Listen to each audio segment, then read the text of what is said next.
आज मैं भारतीय अखिल स्वर्ण मोर्चा के राष्ट्रीय अध्यक्ष श्री संजीव कुमार सिंह जी के पास आया हूं। ये इतने बड़े कार्य किए हैं कि स्वर्ण समाज में 10% आरक्षण भारत सरकार से लड़ के लिए हैं।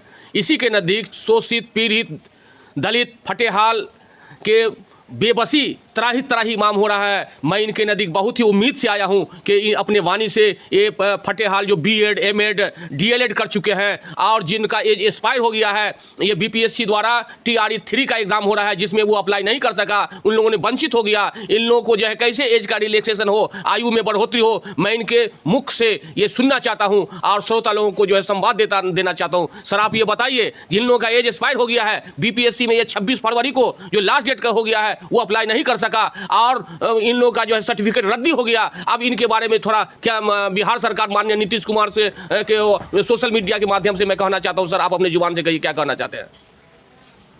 ये जो प्रक्रिया है सरकारें जो अपनाती है, खुद डिग्री वही देती है, चाहे बीएड की डिग्री हो, डीएलएड की डिग्री हो, एमएड की डिग्री हो, सरकारों के विश्वविद्यालय, महाविद्यालय, संस्थान से ही संचालित पाठ्यक्रम के तहत उसको दिया जाता है।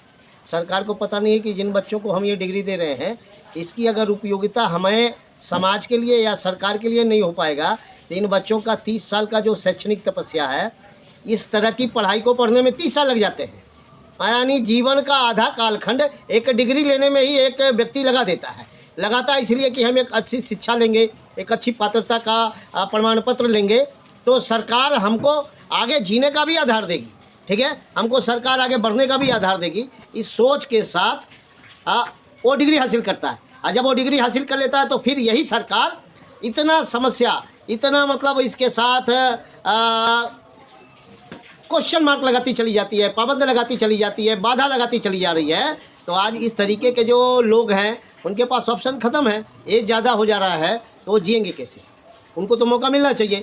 नीतीश कुमार को सोचना चाहिए कि जब खुद नीतीश कुमार 75 के काल खंड में वो चले गए हैं, 70-75 के बीच में हैं और वो बिहार चला सकते हैं, तो क्या 35-40 के आसपास का जो डिग्रीधारी है, बीएड वाले लोग हैं, डीएलएड वाले लोग हैं, एमएड वाले लोग हैं, क्या उनको नौकरी नहीं मिलनी चाहिए? क्या वो बिहार में स्कूलों में अच्छी शिक्षा देने योग्य नहीं है? डिग्री तो आपने दिया है और उसकी दक्षता क्षमता को देख के आपने दिया है। जब डिग्री आपसे लिया गया है और बिहार में ही काम करनी है, राज्य सरकार में ही काम करना है या केंद्र सरकार में काम करना है, तो आप 75 की उम्र में राज्य चला सकते हो। ऊपर में भी 70-75 वाले लोग देश चला सकते हैं, तो 35-40-45 वाले लोग क्या राज्य और समाज का सेवा नहीं कर सकते हैं? यह न्याय है। ये जानबूझ करके ऐसे लाखों करोड़ों जो देश में शिक्षित बेरोजगार हैं, जिन्होंने अपने जीवन का ज़्यादातर समय ऐसी डिग्रियों को हासिल करने में लगाया है, उसकी डिग्री को देके यही सरकार गलत रणनीति बना के उनको रोड पे लाके पटक दे रही है। आज वो कहीं के नहीं है, जीने योग्य नहीं है, उनकी हालात ख़राब है, उनका सारा पैसा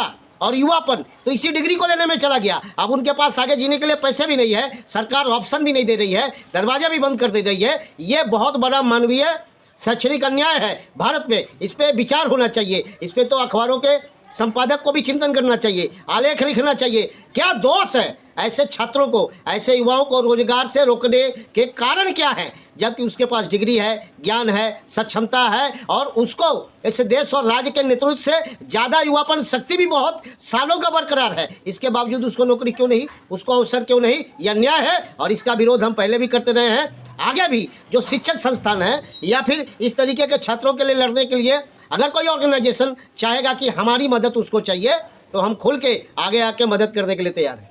चलिए सर, हमको ये बताइए कि माननीय नीतीश जी के सरकार में जिस समय माननीय तेजस्वी जी साथ थे, आरजेडी साथ थे, उस समय 20 लाख का वादा किया, लेकिन जो है 20 लाख का बहाली नहीं हुआ, थोड़ा ही बहाली हुआ। इस संबंध में आप क्या कहना चाहते हैं? ये तो एक प्रकार से राजनीतिक घोषणा है भाई साहब, ये राजनीतिक घोषणा है, उसकी मंशा नहीं है। उसकी मंशा है कि परिस्थिति का निर्माण ऐसा हो, युवाओं का रुझान ऐसा बना दिया जाए ताकि मेरे पक्ष में माहौल हो जाए, सरकार में हम खुद आ जाएं और सरकार में आ जाए तो सरकार में काम कर पाएँ या नहीं कर पाएँ, जो वादा किया था उस वादे को निभाने के नाम पे मेरा टर्म पूरा हो जाए, हम बने रहें, हम मज़े में रहें।